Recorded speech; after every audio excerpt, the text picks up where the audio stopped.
어느 날 예수가 아들이 모여서 고통이 올 때 어떻게 극복할 수 있었는가를 서로 토론을 하였습니다.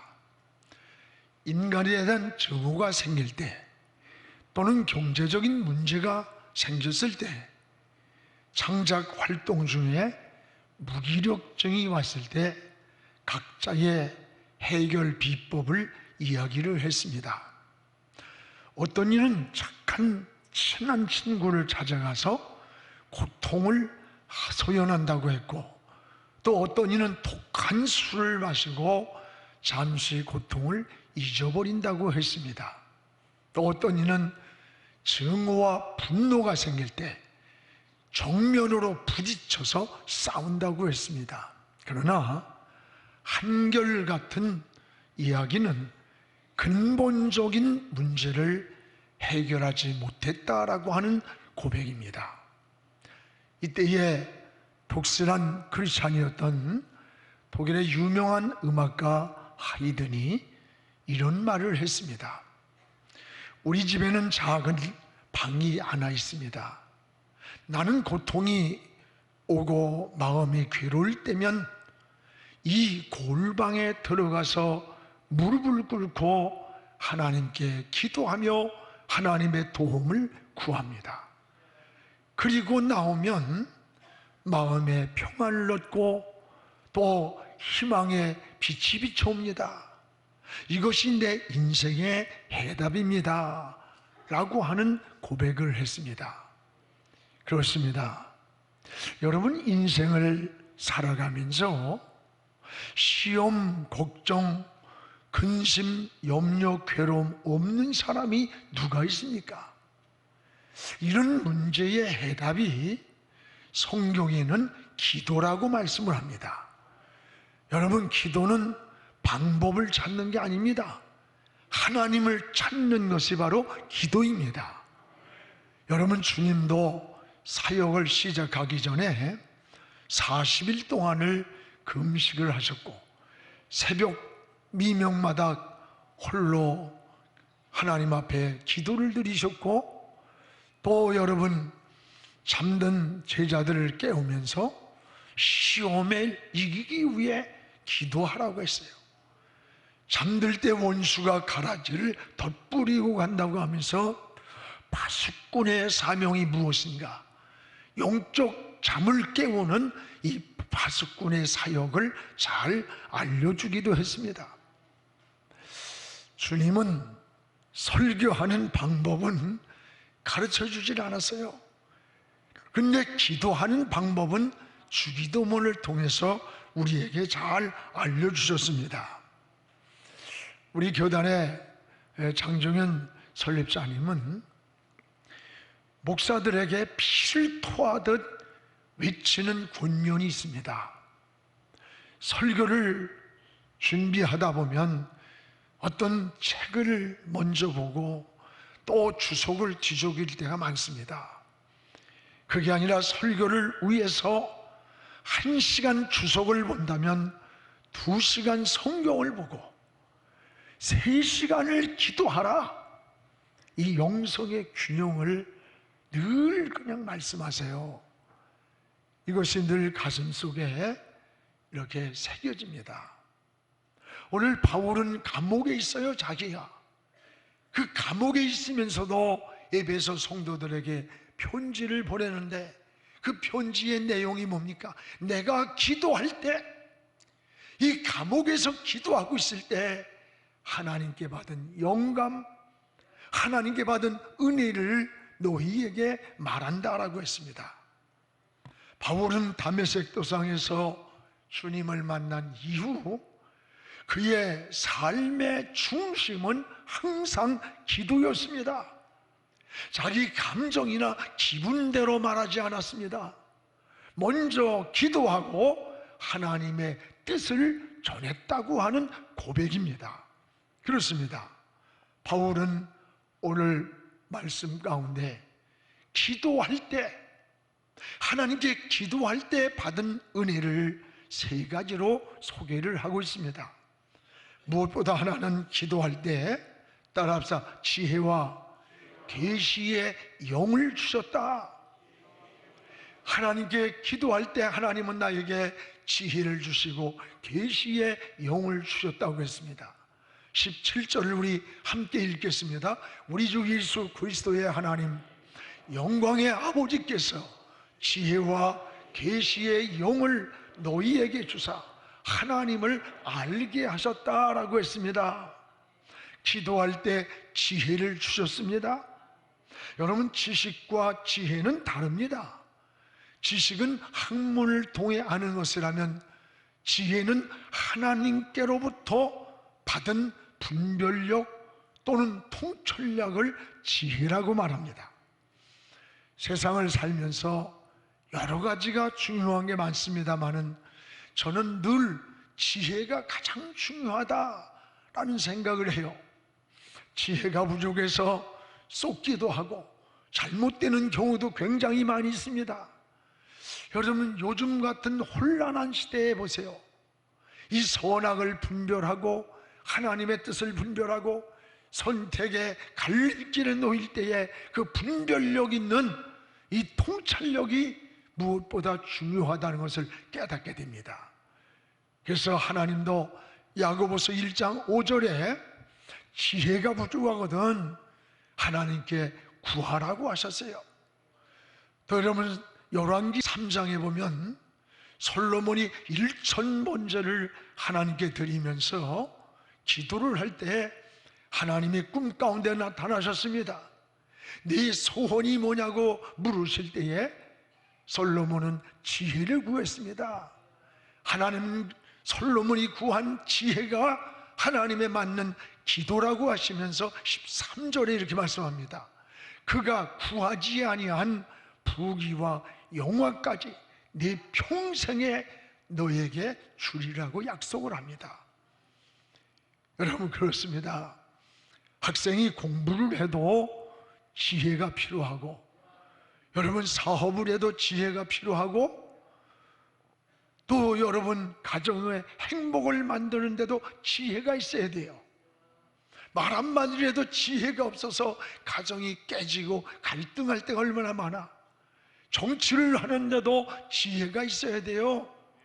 지혜가 없어서 실패하는 경우가 굉장히 많습니다.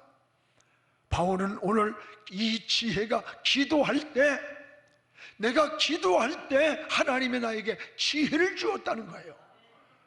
오늘 여러분도 기도할 때 하나님의 지혜가 임하기를 축복합니다. 또한 바울은 기도할 때 지혜뿐 아니라 나에게 계시의 정신을 주셨다라고 말씀해요. 계시의 정신을, 영을 주셨다. 여기 계시란 감추어진 비밀이라는 뜻이에요. 여러분, 하늘에 있는 모든 것들은 이 감추어져 있는 하나님에게 비밀입니다. 이건 하나님이 열어주지 않으면 우리는 알 수가 없는 거예요. 그런데 이 감추어진 하나님의 계시의 비밀이 어떻게 하느냐? 기도할 때 하나님의 계시의 영을 주셔서 하나님의 비밀을 알려주셨다고 하는 고백입니다. 그렇습니다. 여러분이 살아가는 우리 인생의 미래도 감추어져 있는 계시입니다. 이 계시의 영을 주셔야 알 수 있지, 우리는 한치 앞에 인생을 알지 못하고 살아가는 거예요. 또 하나, 계시와 또 지혜와 이런 계시의 영을 주신 목적이 있는데 그 목적이 뭐냐? 오늘 17절에 보면 하나님의 지혜와 계시의 영을 통해서 하나님을 알게 하려는데 목적이 있다 그랬어요. 여러분, 지혜를 주시고 우리에게 계시의 영을 주어서 하나님의 뜻을 깨닫고 또 인생의 삶의 지혜를 얻는 그 궁극적인 목적은 하나님을 아는 데 있다는 거예요. 하나님. 여기서 하나님을 안다는 것은 단순한 지식을 말하는 게 아닙니다. 하나님의 지혜와 계시의 영을 통해서 아는 것을 말하는 거예요. 하나님의 마음을 알고 하나님의 뜻을 아는 것입니다. 오늘 여러분 또한 계시의 영이 임할 때 세 가지를 발견하게 됩니다. 이사야 6장 1절에서 8절에 보면 이사야는 하나님을 발견했습니다. 하늘이 열리며 천사들이 거룩하다 거룩하다 하나님 보좌 앞에서 찬양을 하는 거예요. 이 영광스러운 모습을 바라보았습니다. 여러분, 이 황홀한 광경을 바라보는 그 순간에 이사야는 자기를 발견했어요. 그리고 이사야 6장 5절에 이렇게 고백합니다. 망하였도다 망하였도다. 통곡을 하며 울었어요.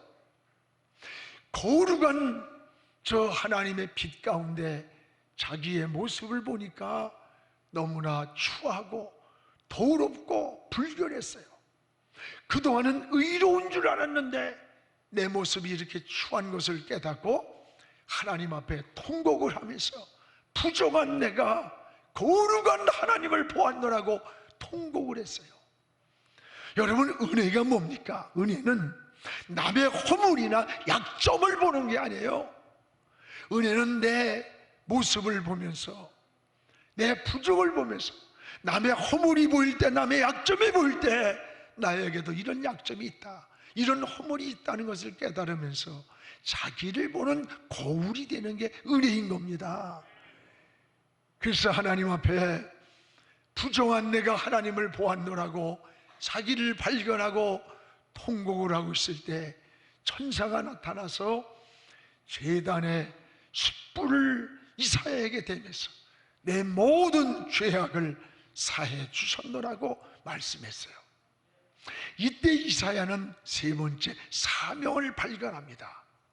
이사야 6장 8절에 보면 주의 목소리가 들려왔습니다. 그 목소리가 뭡니까? 이 시대에 내가 누구를 보내며 누가 나를 위해서 가야 할꼬?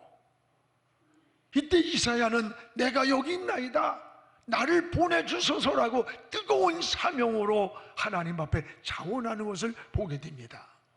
죄악이 관영하고 선지자를 잡아 죽이는 그 위험한 시대에 나를 위해 누구를 보내고 누가 이곳을 가겠느냐, 이 시대에 하나님의 목소리가 들려올 때 내가 여기 있나이다, 나를 보내달라고 하는 이 사명의 불이 붙었던 거예요. 여러분, 은혜는 바로 이 세 가지를 발견한 사람이 진정 은혜 받은 자예요. 하나님을 발견하고 나를 발견하고 그리고 내가 이 땅에 어떻게 살아야 하는지 자기 사명을 발견한 자, 이게 진정한 은혜 받은 자의 모습인 것입니다. 그러면 언제 이런 은혜가 우리에게 임했습니까? 기도할 때입니다. 따라서 기도할 때다. 기도할 때입니다. 원래 에베소서 2번째 강의를 하면서 내가 기도할 때, 오늘 바울이 로마 감옥에서 고백하는 거예요. 내가 기도할 때 하나님의 지혜가 나에게 임했고 하나님의 계시의 영이 나에게 임했노라고 하는, 기도할 때 모든 삶의 영역에 지혜와 계시의 영을 주셔서 사명을 발견하고 어둠의 영을 이기고 승리하게 하셨습니다. 사랑하는 여러분, 여러분도 하나님을 향해 기도에 손을 드시기 바랍니다. 기도에 무릎을 꿇으시기를 주의 이름으로 축원합니다. 또 하나는 내가 기도할 때에 하나님은 따라합시다. 마음의 눈을 열어주셨다. 이 마음의 눈을 열어주셨다고 했어요. 오늘 18절을 우리 같이 읽겠습니다. 너희 마음의 눈을 밝히사 그의 부르심의 소망이 무엇이며 성도 안에서 그 기업의 영광이 무엇인지 알게 하셨다라고 했습니다. 마음에도 눈이 있습니다. 이 마음의 눈은 무엇을 보는 걸까요? 하나님을 보는 눈이에요. 그래서 마음의 눈은 깨달음, 내적인 자각 또는 영적인 분별력을 마음의 눈이라고 그래요. 아담이 타락했을 때 이 육신의 눈은 밝아졌지만 마음의 눈은 어두웠어요. 하나님을 바라보는 마음의 눈이 우리는 밝아져야 합니다. 사람에게는 세 종류의 눈이 있습니다. 하나는 사물을 보는 육안이 있습니다. 또 하나는 사물의 이치와 원리를 깨닫는 지안이 있습니다. 그리고 하나님을 바라보는 마음의 눈, 영안이 있습니다. 하나님은 영이신지라 육신의 눈이나 지식의 눈을 가지고 볼 수 없어요.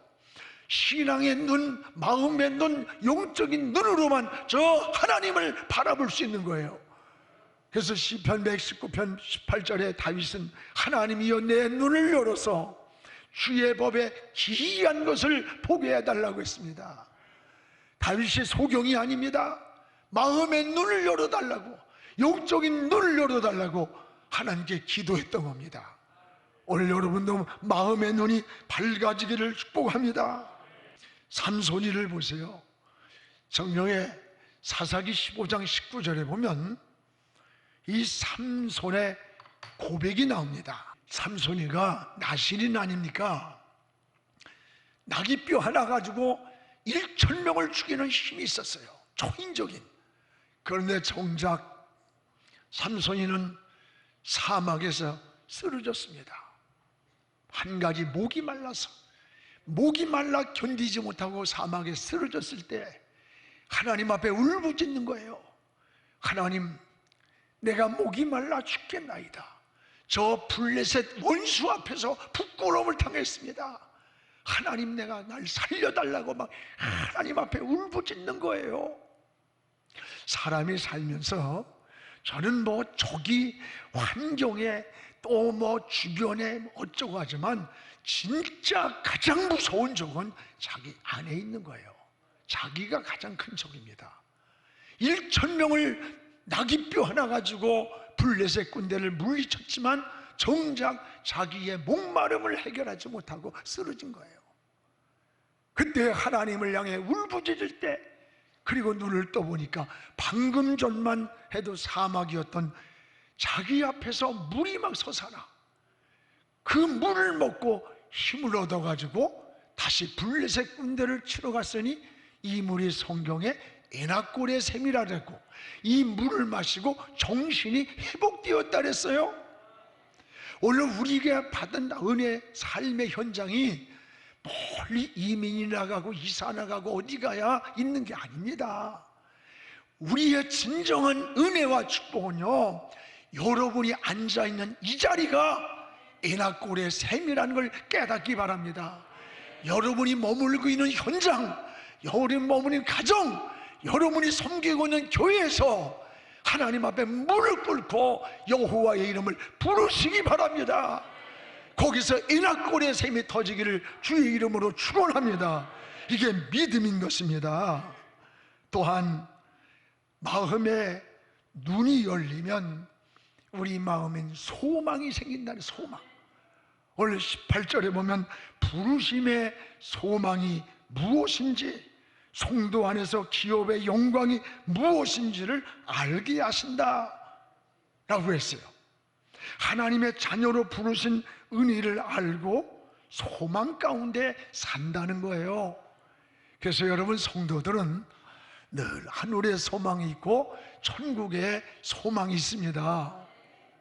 이 산자나 신자나 불신자나 이 죽는다는 것은 동일해요. 신자라고 장수하는 거 아닙니다. 그럼 무엇이 다릅니까?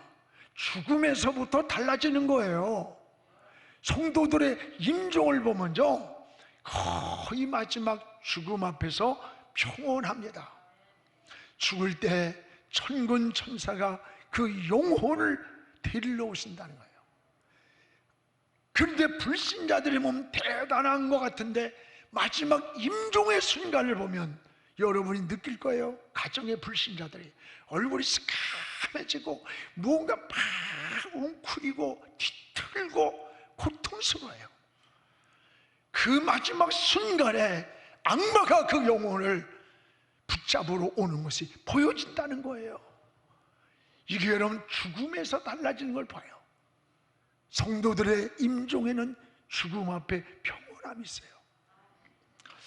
지난주 우리 38년을 함께 하나님을 섬겨오시던 우리 박장로님이 천국에 가셨어요. 새벽 4시에 전화벨이 막 울려요. 새벽 4시에 전화를 받았는데 우리 김덕희 권사님이, 목사님, 우리 박장로님 의식이 없는데 임종이 오는 것 같아요. 전화로 임종 기도를 해주세요. 그 전화기를 붙잡고 간절히 하나님 앞에 마지막 천군 천사가 내려와서 이 영혼을 주의 나라로 인도하소서 하면서 기도를 다 마치고 아멘 하는데 의식이 없던 우리 장로님이 아멘 하면서 마지막 멈추더래요. 그리고 그 병원의 거울은 뭐예요? 그 구에서 0으로 떨어지더래. 그걸 뭐라 그래나 몰라요. 이거 뭐죠? 딱 떨어지면서 그게 끝이에요. 아멘 고백을 하시고 그러면서 너무나 얼굴이 평온한 모습을 우리 자녀들이나 우리 권사님들이 참 보고 마음의 슬픔보다 더 위로와 하늘나라에 대한 확신과 소망을 가졌노라고 하는 고백을 하는 걸 함께 들었어요. 여러분, 성도는 천국의 소망이 있는 거예요. 이것이 하나님의 자녀로 부르심의 소망이라는 거예요. 여러분, 주의 일을 할 때에도 이 마음의 눈이 열릴 때 왜 내게 이런 직분을 맡기셨는지, 왜 이런 일을 하나님이 나에게 직분을 주셨는지 그 사명을 발견하게 되고 감사를 발견하고 소망이 생기고 하나님의 은혜 안에 감격하는 거예요. 이게 은혜 받은 자의 삶이라는 것을 깨닫기를 주의 이름으로 축복을 합니다. 사랑하는 여러분, 바울은 이렇게 고백합니다. 내가 기도할 때 에베소 성도들의 마음의 눈을 밝히사 그의 부르심의 소망이 무엇이며 하나님이 주실 영광의 기업의 영광이 무엇인가를 알게 하셨다라고 말씀했습니다. 그렇습니다. 오늘 여러분도 마음의 눈이 밝아지기를 주의 이름으로 축복을 합니다. 또 하나, 기도할 때 바울은 하나님이 힘의 위력을 주셨노라고 고백을 합니다. 오늘 19절을 우리가 잠을 읽겠습니다. 그의 힘의 위력으로 역사하심을 따라 믿는 우리에게 베푸신 능력의 지극히 크심이 어떠한 것을 너희로 알게 하시기를 구하노라. 그의 힘의 위력, 여러분, 힘의 균형이라는 것이 굉장히 중요합니다. 이 어린아이나 노인들이 잘 넘어지는 건요, 힘이 없어서 그런 거예요. 힘이 없어서. 나라도 힘이 없으면 진정한 평화가 유지되지 못합니다.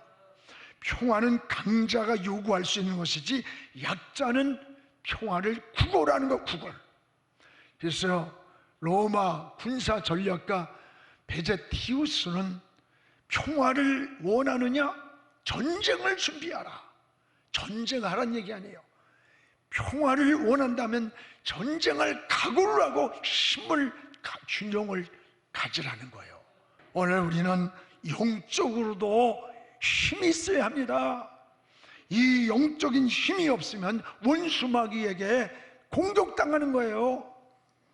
바울은 바로 기도할 때 힘의 위력, 이 힘의 원천을 기도할 때 얻었다는 거예요. 영적인 힘은 여러분 언제 오느냐? 기도할 때 오는 겁니다. 다니엘서 10장 19절에 다니엘도 이렇게 말합니다. 기도할 때 주께서 힘이 나게 하셨다 그랬어요. 힘이 나게. 기도할 때 힘이 나게 하셨습니다. 하나님을 힘을 주셔야 합니다. 하나님이 힘을 주시면 일어나는 거예요.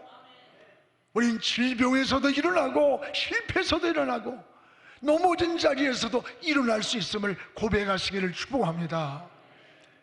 이사야 40장 30절 31절에 이렇게 말씀합니다. 소년도 넘어지고 장정도 자빠지지만 여호와를 앙망하는 자, 저 하나님을 바라보는 자는 새 힘을 주신다.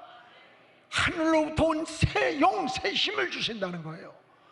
기도할 때 힘을 주시는 하나님이 오늘 여러분도 하나님께 기도할 때, 하나님의 이름을 부를 때, 하나님을 찾을 때 새 힘을 주신다는 것을 믿으시기를 축복합니다.